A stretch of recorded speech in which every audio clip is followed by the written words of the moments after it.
want to introduce myself. I'll share a little bit about me, but my name is Haven Fields, Deputy Athletics Director here at Ball State University. I am now in my 5th year here with the university, and it has been a whirlwind. Again, I got here on the heels right before COVID, so probably about 6 months into my job. I started, I was all excited to be on campus, and then I was working from home. In my current role, I focus on several sports that I work with, but I also focus on the external side of college athletics, which is tied to what some would say revenue generation, fan experiences, as well as strategic communications and how we communicate with our fan base, alumni, donors, you name it, which you all will be in years to come. So really exciting times for the institution. We've had a lot of highs here at Ball State. I could talk a lot about academics of I could talk a lot about athletically what we've done, but I think academically, from an athletic perspective, our student, and I focus on student, I would capitalize it all, as I mentioned, student athletes, that we've had lots of success from the standpoint of what we've been able to accomplish nationally and within the Mid-American Conference, which we are one of 12 members of in the Midwest. And so outside, I guess, Buffalo, we wouldn't consider Buffalo part of the Midwest, even though they're part of our conference. And so I'm really excited to spend time with you all. I know this is a leadership type class and something that there's several things that I wanted to make sure I hit on, but just a little bit more about me, again, as it relates to this role of being here. I'm in my 19th year of college athletics, which seems like a long time. Going back, I'm originally from Miami, Florida, so you all say, how am I adjusting to the cold weather? I have been in the Midwest the last 11 years, so I'm fine. But born and raised in Miami, Florida, I decided to take my talents to Auburn University. I'm a proud graduate of Auburn University with 2 degrees, undergraduate in exercise science. I got a master's degree in higher education administration with a focus on sports management. I was fortunate enough to have the chance to be a student athlete where I played football there. I was an all-SEC linebacker, and I love to talk about the things I did off the field. I think within our university, one of the President Murray's strategic imperatives is tied to community engagement. I was heavily engaged in community service at Auburn University, and was a member of the 1999 All-State Good Works team, which recognizes young men from college sports or from college football and their contributions off the field of competition. And so that's probably one of the best awards that I received during my time, or recognitions that I received during my time at Auburn, that I love to tell people about. It wasn't just about my athletic experience. I had a great college experience. There are friends that I still communicate with that did not play sports, let alone teammates. So I'm very proud of the opportunity and the experiences that Auburn provided me, as well as my family, for me to be able to be a first-generation college student that I love to tell people about as well. So after Auburn, I decided to take my talents to the NFL. NFL for me, if you know National Football League, it meant not for long for me. I was not in the NFL very long with the Carolina Panthers, but then I had an opportunity to be able to play in the Canadian Football League, which is in Canada, and with the British Columbia Lions and the Hamilton Tiger Cats. So it was a great experience. I really enjoyed it. That was my introduction to a different kind of cold weather, as I would tell you, with wind chill. That was unique. And so great experience. But then I ended up coming back to Auburn, as you heard me talk about the master's degree. I got back in school, and things kind of took off for me at that point professionally, where while in graduate school, I was offered a job to work at my alma mater. And this is where the story gets interesting. My first job in college athletics, or my first job, every morning I was shocked. This lady, as I was coming in for my first day of my graduate assistantship work, where I was working in compliance, which is tied to rules and regulations around the NCAA that we have to follow. That is a really difficult job right now, along with event management and working the game day experiences that are the behind the scenes operations of what we were trying to do to make sure that our fans are safe and have a good experience. But every morning I would, my first job as I walked in, I'll never forget, Miss Dot Jackson says, "Hey, I need you to come with me." So I go into this room and she says, "This is the first thing that you're gonna do every morning." And I said, "Well, what am I doing?" She said, "You see all these boxes? You're gonna deliver mail to 2 different buildings and you're gonna make a fresh pot of coffee." And I paused and I said, "I don't drink coffee." and so every morning, my first job was to make a pot of coffee and deliver mail to 2, 3 different athletic buildings every morning in the university vehicle. Now, this is where I feel like I want to share with you all the first thing I want to make sure you understand. We're all given opportunities, but sometimes within those opportunities, we have to do things that we're probably not familiar with or don't want to do. And in that moment, I can tell you right now, I did not want to make a pot of coffee and I did not want to deliver mail, but I was taught a valuable lesson by my mother early on as I watched her, raised by my mother, not by my father, about working hard and doing the best job you can at whatever's given to you, working really hard to get it done. And so I did it every morning. I did that for 8 months on top of some of the graduate assistant work that I was asked to do. And for me, the lesson was tied to the fact that within that job, of making the fresh pot of coffee, but more so being able to deliver mail and connecting with colleagues, learning how to interact with people, learning how to ask questions, starting to gain understanding of what people were doing on their day-to-day jobs.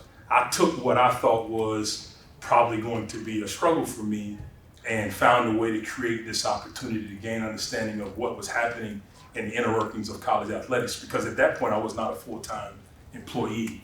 And let alone one day somebody says, "You talk and you like to smile, there's an opportunity I think that could be good for you." And then I ended up in the world of development, where ultimately I started working in the fundraising arm, what you call Tigers Unlimited. Tigers Unlimited was the fundraising arm for college athletics, or for Auburn athletics, and got involved in that, and it took off from there for me. My first job in college athletics at Auburn University. And so from there, was there for 4.5 years and had the chance to go to the University of South Alabama, which was 3.5 hours south on the Gulf, on the Bay. Great place, great market. Probably a little over 1 million people if you include Baldwin County, which is a neighboring area to it. And the University of South Alabama was starting a Division I football program, and I had the opportunity to be a part of that and help build it. They sit in the Sun Belt Conference, if you're familiar with college football, college sports right now, with some great programs and great schools attached to it. And so I was there for about 5.5 years. We had the chance to accomplish a lot on and off the field of competition. And so I left there and then I started to make my way up to the Midwest. And so the story starts to get interesting for all of you now that I'm here. But I ended up at the University of Illinois, and it was my introduction to the cold, and the first time I had to shovel snow was extremely humbling for me in Chicagoland. Now I worked for the University of Illinois in Urbana-Champaign, but I ran a satellite office for them related to development outside of, in the city of Chicago. They have close to 300,000 living alums in the Chicagoland footprint. That's of the 750,000 alums that they have worldwide. And so having a hub or an office there to be able to connect and engage and cultivate people to be involved with the institution was important. So I ran a satellite office in that space. Great opportunity. Really started to take off from a business acumen perspective in the way I understood the day-to-day jobs of corporations and companies related to one of the largest tax firms there is in KPMG, to what another firm in Deloitte was doing, along with other areas of healthcare and several other organizations. And it was a great opportunity for me to be able to grow as a business professional, and I loved it. It was great. I was on campus probably 40% of the time, or 35% of the time, and 65% of the time. I worked in the Chicagoland. Personally, I mentioned some things earlier about me being born in Miami. Both of my sons were born in Chicagoland. I have a 5 and 6-year-old I'm getting a lot more gray hairs than I ever had right now, running around. But my 5-year-old Hendrix and my 6-year-old Haven Jr. were both born in Chicagoland, so it will always be a special place to my wife, Dr. Maya Fields. And I, just because, again, they both were born there and we had great experiences and met a lot of great people in Chicagoland that we still keep in contact with. Was there for 6 years, and again, been here at Illinois, I've been here at Ball State, as I shared, for almost just going to my 5th year. I have to tell you this at the very beginning because I want to make sure I share it and move on. I am leaving the university, and I'm getting ready to take off. I don't know how much was shared, but I am getting ready to take a similar job as the Deputy Athletics Director at the University of Washington. And I start that post in the middle of February. So this was important to me to make sure I got this in. I appreciate Dr. Matthews giving me an opportunity to spend time with you, but I wanted to make sure I shared that, taking that opportunity. We'll be doing a lot more external work than what I mentioned, on top of working very closely with their football program, as part of my sport administrator responsibility. So it's a big job and an exciting opportunity for me. Have I ever been to Seattle? No, other than the time I spent in Canada, going down to, I would travel to Seattle from British Columbia or Vancouver during our off days when we were not playing football. I would travel sometimes to Seattle, which is a beautiful city. A lot has changed because that was 20 years ago. So a lot awaits me as I take these trips to Seattle here soon. So again, just really excited about the opportunities I've had. I stand here before you not because of not just because of my hard work, but people believing in me. I have had unbelievable mentors, and I can sit up here and tell you all right now, I've had great leadership across the board from the time I started at Auburn and even right now. The athletic director that sits in that seat, or that sat in that seat, Beth Getz, who's now the interim AD at University of Iowa, but more importantly, the gentleman that sits in the seat right now, Jeff Mitchell, has been unbelievable. He is a servant leader at heart and is going to take the university to new heights from his seat with his thought process and the way he involves and invests in people. So I wanted to mention that to you so you know a little bit about your current athletic director and his role, and I'm really excited about where the university is headed as well. Okay, so now I'm here, and I want to be thoughtful of time. There's probably going to be a lot of questions, and I look forward to the Q&A portion of this. I thought, there was probably some things that I wanted to share with you. I'll start with this. What does leadership mean for me? Leadership means for me being of service. I am a servant leader. I am someone that believes if I serve in a capacity where I'm helping others, I'm investing in others, and I'm involving them in a way where they will have opportunities, that excites me. That's part of my why. A lot of that happens with our student athletes. It happens with students, and it happens with people in the community. I truly believe if I'm being of service, I'm going to be able to help others at any given time, and I don't know when that may happen. I don't know what kind of conversations I may have daily with someone. It might be a 5-minute conversation, or it might be a sit down for an hour, but wanting to be thoughtful about my words and how I can impact others. I say servant. I also believe part of that is inspiring people and getting people excited about what they do daily. So I would say servant and transformational for me.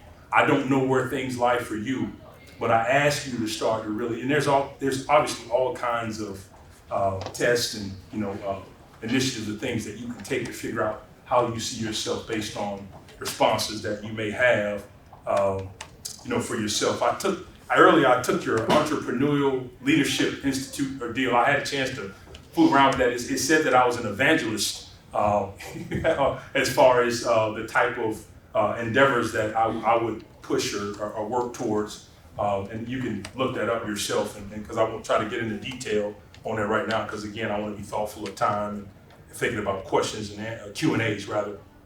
But again, that's the kind of leader I am. I think for you, for where you sit right now,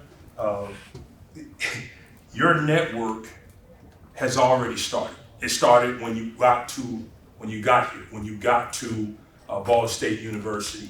I think sometimes as younger students, we're not thinking about the number of people that we're coming into contact with and how they can assist us. Some of them are in here now. Some of them are people that you've communicated with on campus.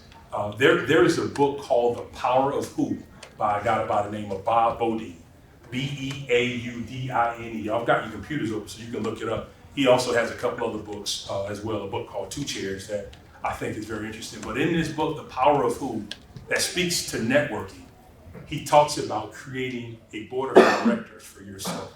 People that can advocate on your behalf when you're not in rooms that they are in. To be able to talk about who you are, what you stand for, the kind of character you have, the kind of integrity you have as a person. And I think that that's important because we sometimes think it's about who we know, but I think more importantly, it's about who knows us. And I think that's a big part of networking. And I think that's a big part of giving ourselves opportunities to connect with others and for them to get to know us. And the reason I start with that is because for where you all in your career right now, you're going to meet several people constantly. You're going to get in front of people all the time. And what those conversations are like, I don't know. But being thoughtful about the questions you ask, being mindful of who you're sitting in front of based on their work or their profession or whatever it is that interests them, I think that becomes really important for where you all sit right now. And again, you may have projects tied to that through this entrepreneurial program. I don't know. But what I will tell you is it has certainly served me in my career to be thoughtful of the people that I connect with, and not just how I connect with them and spend time with them. I think the art of following up and being mindful of what that means to people. I think oftentimes we rely too much on these, and I'm as bad as anybody about technology and phones and computers and iPads. I think we all do.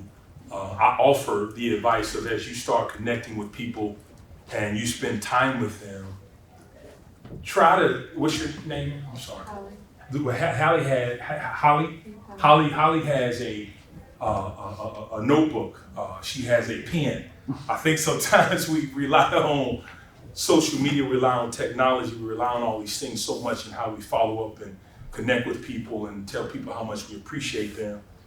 I'm somewhat old school. I do think that as I offer these connections that you make with people and the way you approach them, try something different. I know your generation, and I mean this respectfully, technology has taken off to a whole nother level of even when I was coming up through college, where we were starting to use it, but not as much. But I ask you to be mindful of what takes time and how people can view a handwritten note versus you texting something in a follow-up note. It takes a lot more time, a lot more energy, a lot more of a thoughtfulness to writing a note than probably to just send a quick text or a quick email. I know it's the world we live in, and as I say all this to you, I'm pointing right back at Haiti because I do some of the same things, but I do think it's just being mindful of another way of connecting with people. So I'm gonna shift a little bit as I talk about your network and the things you need to be thinking about. As you all get to a place where you're getting ready to graduate, you've had all these experiences, maybe internships, how prepared are you to take the next step in your career? There's preparation, there's being exposed, and then there's the experiences that you gain, right? There's preparation, there's being exposed, and then there's experiences that you are gaining through this experience and what you are going to gain when you leave Ball State.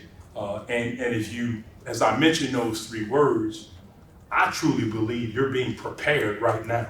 You're gaining experiences right now. You're going to be exposed to a lot more as you continue to go through this college experience, and you're going to have some success with some of those. But I think it truly depends on how you build out whatever it is you're trying to do for yourself, whether that be tied to the career you plan to have, the brand, well, I'll start with this, the brand you're building, the career you plan to have, the people you plan to surround yourself with within that career are things I think you all need to be thinking about right now. I think for you all understanding where you are in your college career, it's a unique time. Because and I should have asked this from the very beginning, it's freshmen, sophomores, juniors, I don't know, is there a mix in this class right now? I'm sorry, yes. Should have asked that. Okay, so there's a mix, perfect. So some of you are in different places. If you were a freshman and you were like me, I was just trying to figure out what a bathroom was. For some of the sophomores and juniors, you're probably starting to think a lot more. You're probably starting to figure out, well, what does this experience mean for me in college? You're starting to meet more people. And for the seniors, some of you have already probably targeted in on a company or a place you want to work, and you're starting to think about the application process, and I think that is invaluable. But all that still requires preparation, it still requires experiences, and it still requires exposure in some form or fashion for you to be able to meet this opportunity that you may have. So I offer those things for you all to think about. And obviously you get this opportunity, and what happens at that point? We talked about your network and, who are the influencers that you have, and then when you get this great opportunity, and just know I'm speaking to you like you are going to leave this place and be an alum, a valuable alum, a supportive alum. You're going to go out and do great things in the world. When you leave this place, how will you be able to impact wherever it is you're involved, whether it's with an organization, some kind of nonprofit, or a bank, a firm, or entrepreneurs in the room. How are you going to be able to create impact within your organization, and what does that look like for you? And I don't know why that's not something you can't think about right now. I'm not talking to you about being here at Ball State. I'm trying to talk to you all like you're planning to lead and be leaders within your respective areas, because I believe that's what you all plan to do. So I'm talking to you in that manner, because this experience will end. What you're doing, it'll be great, but it will put you in a place where once you leave, you're in a position to where you're going to be able to do great things within an organization or whatever it is you choose to do. For some of you, it might be being a business owner and having a plan to move towards that. But how will you impact the organization? Once you get involved and you got this great opportunity, you've got this great job, you're doing all these things, I think it's just, it will be an exciting time for you as well, what I would say. So once you've got this great job, now you're involved, now you're getting all these responsibilities, and I think we all can have a lot on our plates at times. And I always say it's easy to assume you're doing a lot without really getting a lot done. Are you really being productive in the work that you're being given opportunity to? And that's right now, and how organized you are with the assignments and the programs and the things that you're involved in. I think you're setting the stage for what that looks like when you become a professional. Are you someone that, and I think it's hard for us, are you someone that procrastinates? Are you someone that's last minute? And some of us can be, all of us can be at times. Are you someone that's preparing and being organized and being thoughtful around what it means to be in this program or any other program you're part of? Don't want that to carry over for as a professional, so you got to start to really build your brand, and as I mentioned, but you got to start to find ways to improve upon how you operate, because that can carry over. The more you do it, the more you become it. So I offer that to you as something to think about. I think the other thing that becomes really incumbent upon leaders is either, when you're helping build a culture or you're a part of one. As you all continue to advance and you get these great opportunities, again, thinking about the decisions that are being made. Is it mission and vision driven? Is it focused on a specific item? And then is there alignment as a leader to make sure that everybody's singing from the same tune and the experiences that they are gaining? And so I offer those thoughts just because, again, I think it's all the things I mentioned about being experienced and exposed and being a part of an organization, which all of you will be. That is my assumption for everybody in this room.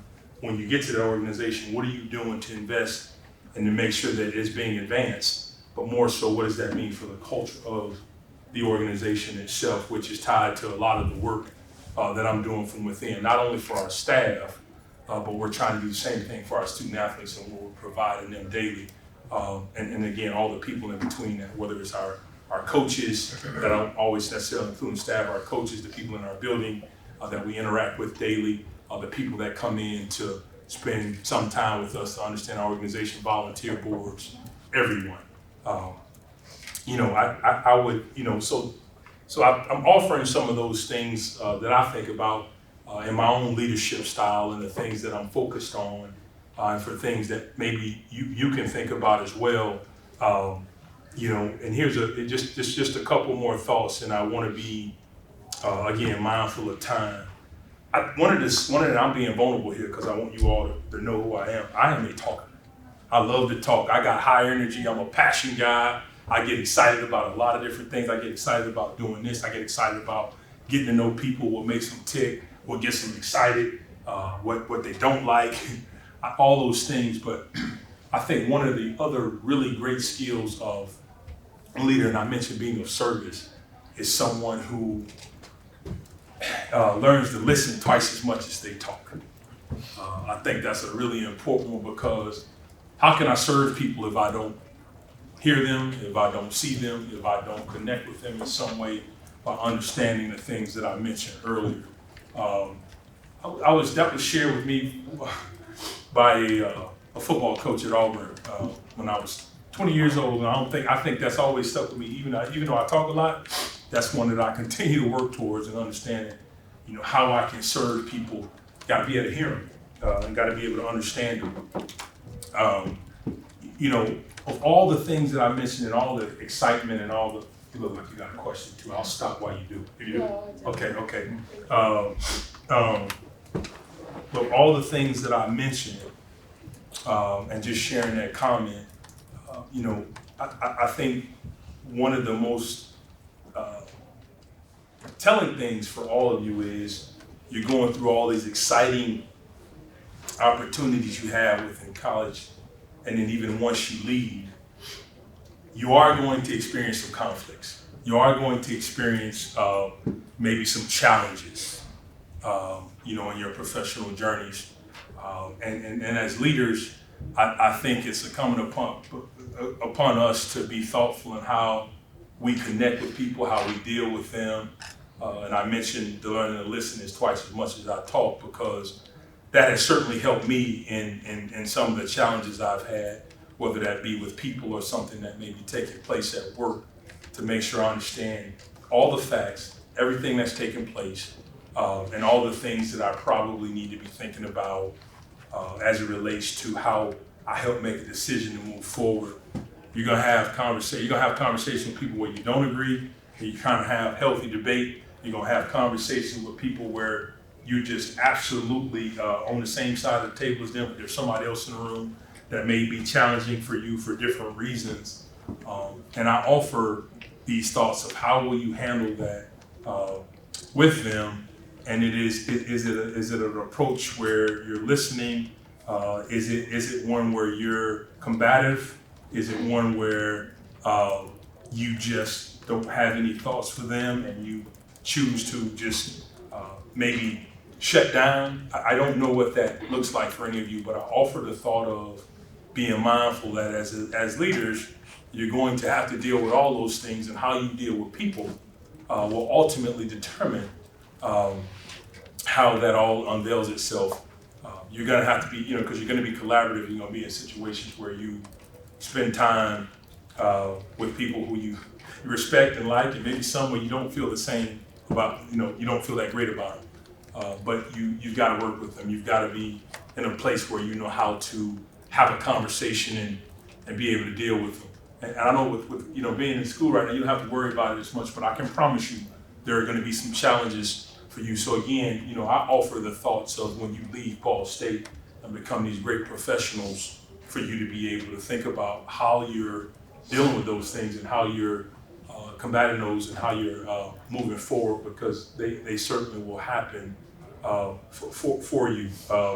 And I'll share this quick story, and we can open it up for Q&A. And it's tied to what I just said, because you're all working really hard, and I want to be mindful again of time. So we all know the bald eagle is, it's beautiful, right? It's a beautiful creature. It's a one of the biggest birds, or the best looking birds there is, right? Well, the bald eagle has his nemesis that from time to time will test it. Not many other birds, but there's one, that will test it from time to time, and you've got this crow sometimes will jump on the eagle's back, won't gnaw at him, but it'll just to aggravate him, it'll jump on the eagle's back. And the eagle can do a lot of things. The eagle's a bad bird now, right? The eagle can do a lot. But instead of trying to combat it, try to fight it off, what the eagle does is it soars thousands of feet up in the air, and it gets to a place where it's above the height of where the actual crow can be as far as sea level or the air within the air. And so instead of again the bald eagle having to do anything, the crow just falls off his back, falls back down and dies because it's reached a certain altitude that it cannot with the air and breathing, and it falls off and it dies. Again, I share that story because you all are going to have experiences where you're going to have challenges, and you got to keep crows off your back. You got to understand how to be able to do that. You got to understand how to be able to combat them, not flying up in the air, right? But being thoughtful of how you navigate that space when there are challenges, because I think more now than not, and within our country, I think we all know there are several challenges within America right now. And I'm not getting into detail, I'm not getting into politics. I'm just trying to be thoughtful as I sit in this room and thinking about the opportunities that this generation will have, which will be a lot. Sky's the limit, no ceilings. But on the other side of that, you are certainly going to have crows that are trying to find ways to keep you from having success. And how will you deal with them based on your leadership style? And how you deal with people, and how you encourage, and how you're optimistic, and how you want to find ways to make an impact within an organization or this country. I leave you with that thought. And again, I really appreciate the time. I really appreciate you all being here, willing to invest in yourselves through this class and this entrepreneurial program. And really thankful to you all for having me. So I'll pause because I'm sure there may be some questions. So with this point where we got Q&A now, and I'm gonna tell you, you can ask me anything. If I didn't cover something about myself personally, you're wondering about my professional career, and I talked a little bit about my transition, and I'm here for a few more weeks. So I certainly want to be mindful of time. You can ask me anything you want to. I think we got 13 minutes, something like that. Okay, perfect. That's plenty of time for questions. And please give me your name and where you're from. Bobby Kiefer, I'm from Elkhart, Indiana. Awesome. So you mentioned about being like twice as much of a listener. You took notes. I love that. Yeah, of course. But could you go like more in depth about like what's your process of solving conflict as a leader? Yeah, no, I think that's great. I appreciate you asking. It depends on the scenario, right? And I love to try to provide examples. So I'll provide one where I'll just say there's a situation with a staff member, and we had a little bit of an issue with a student athlete. Some of it was tied to healthcare items, and some of it was a situation where I can't get too in depth, but I'll share more. And the coach of the staff member became really agitated, and they caused a scene in front of some other people, and I thought that was a difficult one because it was other staff members, and I believe whether it's staff members, whether it's student athletes, I see our staff, our coaches like leaders, right? I see them not as just coaches, I see them as developer of men and women. I don't see them as just people that coach and teach our people how to play a certain sport. I see them as developers. And I could see this was getting a little testy. It wasn't about me. It wasn't about the other, it was about the situation related to the student athlete and what took place. And it was in a place where others could hear what was taking place. And so while he or she was getting combative, I paused because some of it was coming towards me, and I realized there's 5, 6 people around, that can hear this. And I basically had to pull him into my office, close the door, and the walls are thin, so I had to remind him or her of that. And we began to have this conversation around expectations from me, from them, and how we have to set examples for people in the department, and how we have to remember that while our why may be tied to the student athletes and the kind of experiences we provide, I think our delivery and what we're expecting from the department or others to help us with can't be that combative. It has to be more of a collaborative effort in how we get it accomplished. And I reminded that individual that whenever you've come to us, it has never been a no as much as it has, how can we figure this out and get to a place where ultimately we're trying to do what's best for Ball State, we're trying to do what's best for the student athlete, and what's going to help the program move forward. And I share the conflict of it being really loud and them getting out of hand to find a way to get them out of harm's way of the fact that, in my opinion, now you've got too many people involved in the conversation, and it's just now everybody's wondering what's going on. And so my immediate focus was to get him out of it, him or her out of it, and put them in a situation where now we can have a conversation and calm things down. Because there should always be rules. Another thing, there should always be rules of engagement. There should always be rules of engagement in how we have a conversation with people, and being mindful of, you don't have to yell to feel like somebody's being smart, or they're being they're being a certain way in how their delivery is for you, and how they are talking to you. I think the rules of engagement has been a big deal for me, and how I try to approach people, and how I want them to approach me. And I hadn't always got it right. I'm not gonna sit up in this room and tell y'all I've got it right every time, because that wouldn't be true. but I'm trying to be mindful of those interactions, and I just think the first piece of that, Bobby, was to get them out of harm's way of how people are gonna see them, because we're in an assumption-driven, judgmental society. That's just part of where we are. And people make assumptions sometimes based off of only what they see or what they hear. And so that was my immediate thought. Let's get them out of that, and let's have a conversation, realize the conflict was not as bad as it, and they're never that bad, but the reactions are worse. And so that was one that I would say, because that was probably more recent, it was a good situation to, again, try to figure out a way to resolve. Is that good? Yeah, thank you. Okay. Thank you.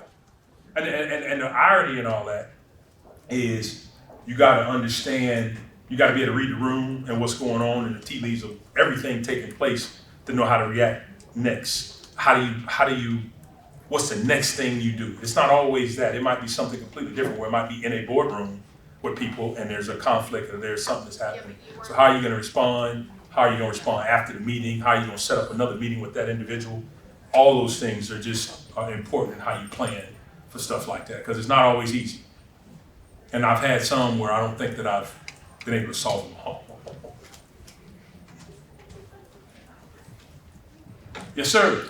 So, tell me your name and where you're from. Yeah. My name is Jake. Jake. I'm from Richmond, Indiana. Okay. So I wanted to ask, so you've been really successful in climbing the ladder. And I'm curious how you kind of navigate the line between staying loyal to a company or an organization versus like doing what's right for yourself. Great question. That is a great question. And I don't know that you always get that right. At least some may not feel like you get it right from the organization versus how you might feel. I think there are a couple of things, Jake, that are important. As you said that, I think about my career, and I thought I was going to play football forever until I didn't, right? And so I got in this great profession that I love. And when I got my first job at Auburn, I was so new, I just thought, well, I need to be here as long as I can and learn as much as I can.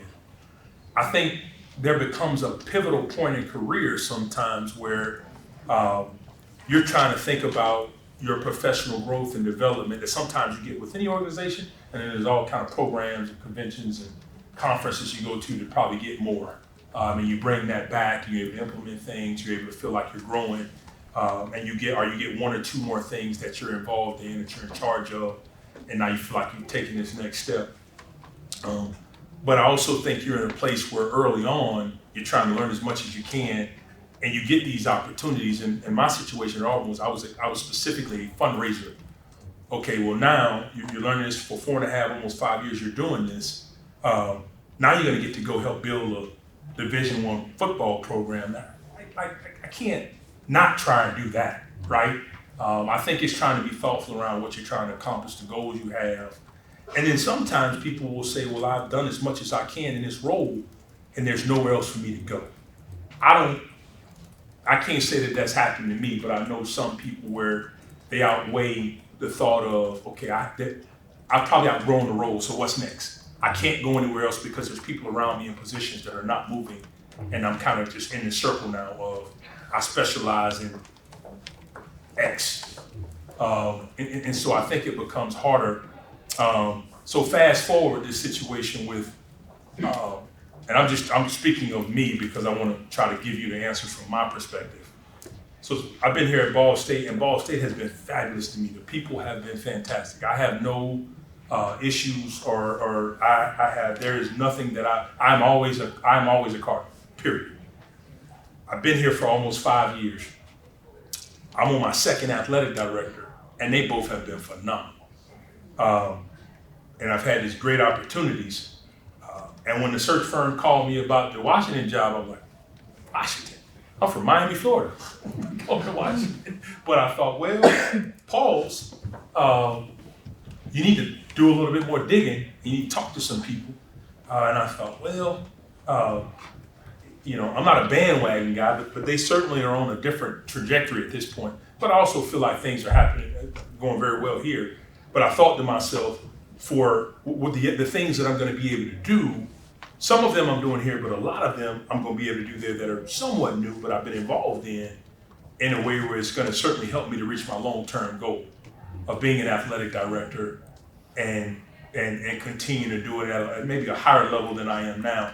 You've been able to do the work here well, but can you do it at that level? So I think it's really trying to figure out what are your goals, what's the trajectory as far as the footprint of the career you've had at a specific place and the opportunities you have within it for growth. I don't know that, and it's not about Ball State, succession planning is something I think we're starting to hear more about people talk about. Like, is there a succession plan in place for, if I do go to Washington, for me to move up? I don't know that there is. But I think as you start thinking about companies, I think it's a great question within an interview. Have you all, I'm giving you this because I do think, as you ask that question, I'm not asking you the question, but I wonder in an interview process if it is about professional development and succession planning for the overall company, for the growth of its employees, right? And so I offer that to you because I think that's part of the question of, okay, you've had this good career, you've had a chance to move up, and you felt like you've been in a box, and you've outgrown the job based on the work you've done. There's nothing else for you to do. Well, if the company has a succession plan in place, here's the plan we have in place for Jake over the next 2, 3, 4 years, and where we see him advancing. It's not necessarily about just the money and getting great benefits. People want to feel like they're growing, and I think that that's important. So I wasn't trying to bounce around the question. I was just trying to give you answers and thoughts. But that's how that's what I would say. Cool.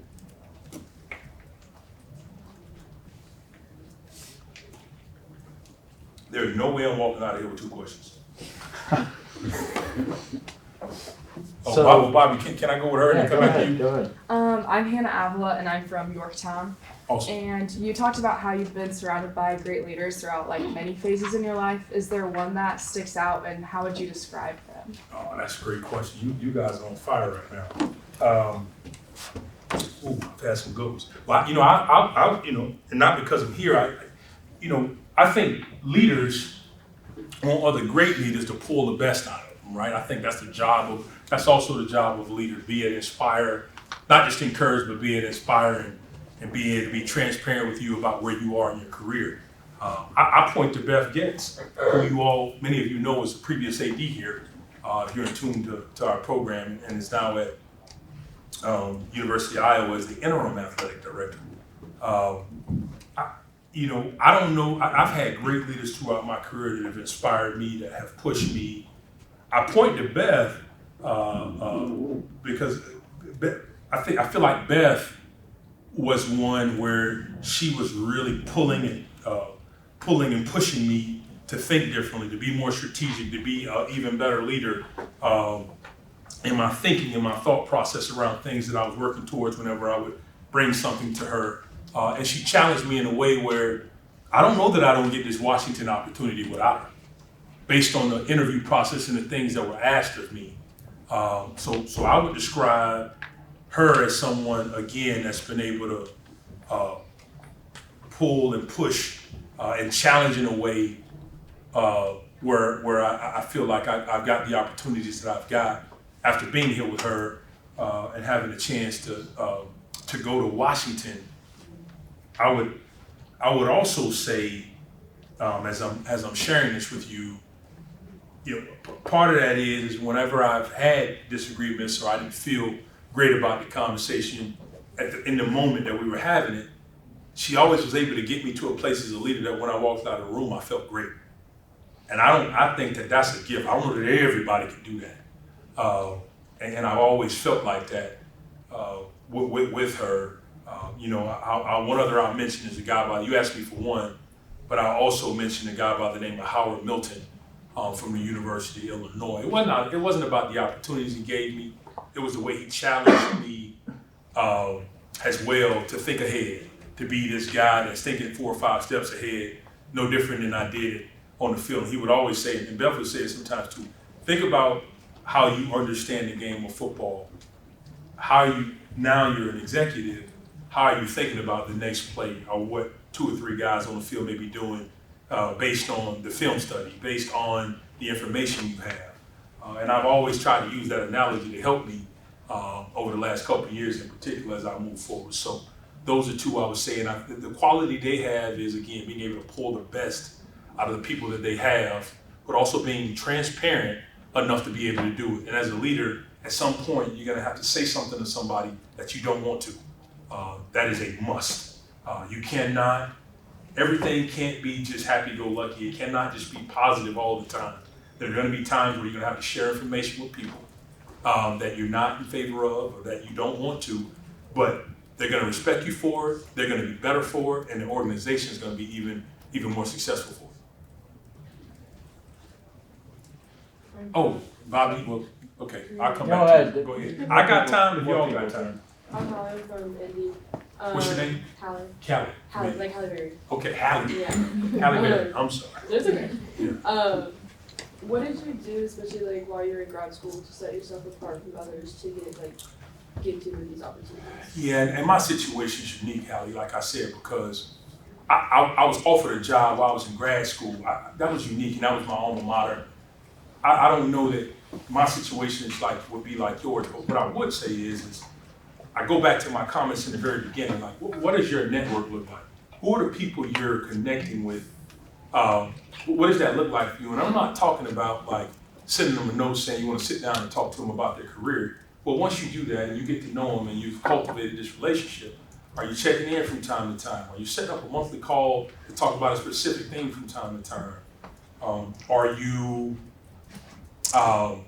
getting to know them in a way where they're probably going to be able to help you with your career trajectory and you're able to share those things with them, your goals? I think that all those things are important just as it relates to, getting that next step in your career. Who are the people, again, that are going to be able to, that are going to be able to advocate for you on your behalf when you're not in the room because they built this great relationship with you and they know you personally, and they've also been able to see examples of how you might work within an organization. Who's that board of directors? Read that book, The Power of Who. Who's the people that you're connected to, that are connected to others, that are connected to others, that are going to be able to speak on your behalf, and that you can call to help you with this opportunity. There's someone that they know that's connected to something that you want to do. are connected to some company or corporation, and that's what will have to happen. But I would also say this, in those graduate assistant type roles, going into these jobs, I think from time to time I've seen some of the younger professionals, they're trying to jump to the next job right away without doing the job they have. And I would encourage you all, no different than I mentioned the coffee pot, to be really good at the job you have for the job that you want. It is so easy to think, okay, I got this job and I've been here 6, 8 months, a year, and now I'm trying to jump to the next job. And we're not sure how good you are at the job you had because you haven't been there long enough to figure it out. At least that's gonna be my take, unless you're just that good. And I would say 9 times out of 10, you're good, but I don't know if you're that good. So I would be being thoughtful about that more so than just, your career help you get to the next step and all those things. Are you really good at the job that you have right now or the role you have right now? That would be my answer to you. I had 2 more, I know we gotta go. Yeah, my name is Trevor. I'm from Whitestown. Okay. So you've had a variety of jobs, and what do you think are favorite or most important transferable skills for advancement and just continuing to evolve? Man, another great question. People and process are pretty much involved in everything we do, right? It's people, it's process. People being this group, me, the folks I deal with, the donors, alums, constituents, whoever it is. The process being all the things that we get to do in between, whether we create these experiences for them, we're soliciting them for opportunities to support the institution, we're taking them on trips with us like that. Things that come up that we've got to fix, with coaches and staff, and part of that process of things that you're trying to get accomplished. I believe, and say your name one more time? Trevor. I believe, Trevor, for me, what's worked is I've, and you gotta be careful with this, but I've always tried to put myself in a situation where I make everyone feel included. And what I mean by that is not just the athletic director or a senior level member. If people are in the room, I want the graduate assistant or the lower level professional to feel important in the conversation, to make people feel valued across the board, because I think when people feel valued across the board, I do think that they work hard. I do think that they feel invested in. I think that they feel like the company cares, or the corporation or organization cares. I believe, Trevor, that that's really important. That's one of the things that I try to focus on all the time. And part of that is also being collaborative. And then the only other piece to that I'll mention is really building genuine relationships. And that probably should have been number 1. Like most of my career and where I sit is because I have tried to be really genuine about building relationships with people. Whether it's where I work, it's a third party or someone that we work with as a partner of the institution. That's helped me. I would say that's probably helped me get to us into this seat, aside from what I said about Beth and some of the other things that have helped me throughout my career. That's what I would tell you for sure. Perfect. Okay, we had one more. You had one more? Okay, you sure? Yep. You sure about it? All right, man. Hi, I'm Albert. I'm from West Dundee, Illinois. Okay. So you said you've worked under a couple different athletic directors. So with the new one, how are you able to embrace the culture or ways that kind of pushes for his new culture? Yeah. And to help that move along faster? Great question, man. Great question, Bobby. That's a great question. Here's what I will tell you. I said this earlier about Jeff. When you got somebody trying to invest in people, it becomes a lot easier with the transition. And he immediately, from day one, embraced me. So it goes back to the question and the answer I was just giving Trevor. I felt embraced. And so I was going to do everything in my power to make sure that he had success. Even in the short time, 8-9 months we've been together, my focus has been on his vision, which he's still building a lot of it out, and how I can help him from a strategy and execution perspective. You know, it is important to make sure that you are, when you got a new leader, that you're embracing their values and their vision. And we have a lot of the same values, which I think has also helped with the transition. So I've never had to feel like I was, you know, uncomfortable or in a place where I couldn't come to him if something wasn't right. And so I guess in this instance, it's been good during my transition at Illinois, where I had, I didn't get into this, but during my time there, we had, if you include interims, we had situations at the university leadership where the University of Illinois in Urbana-Champaign, there's a school in Chicago and there's one in Springfield. They all have a chancellor, but then there's a president over the system. I worked for Urbana-Champaign. We saw in that time, if you include interims, 3 chancellors, 3 provosts, 3 football coaches, which the last time I was there was Lovie Smith. We saw 3 basketball coaches, which the last one involved the guy that's there now, Brad Underwood. And also 3 athletic directors, which the guy there now is a stud and an outstanding leader by the name of Josh Whitman, who I did not mention, but he has also been very instrumental in my career. I saw all of that in that time. Imagine the chaos around that much change for everybody in the organization. And what great leaders do, and what Josh Whitman did, was he rallied the troops and understood where the landmines were and where to, which I think is why he's gifted and is such a great leader, where the landmines were to be able to start to dissect and understand where we need to make sure that we're focused in how we're investing in our people, how we're going to build out our structure of our team, and then also, more importantly, the folks that are not on campus like me, how do we involve them in the day-to-day? He did that as well as anybody I've ever seen. And in those moments, I realized, like, hey, this is, you know, you see this much chaos and this much change, it makes you think about how you want, you know, the organizations you want to be a part of, but more importantly, how you need to start approaching when, you know, there's going to be challenges like this. So in that instance, it was important for me to just spend time with him and get to know him and understand his, you know, his values and the things that he wanted to do for the organization. And he had a great vision that I knew I wanted to be a part of. So in that case, it was a lot of listening for me because he was new. And I bought in right away because I could see what he was trying to get accomplished for the greater good of the institution, not just athletics. So I think it's different depending on where you go and the leadership that you have.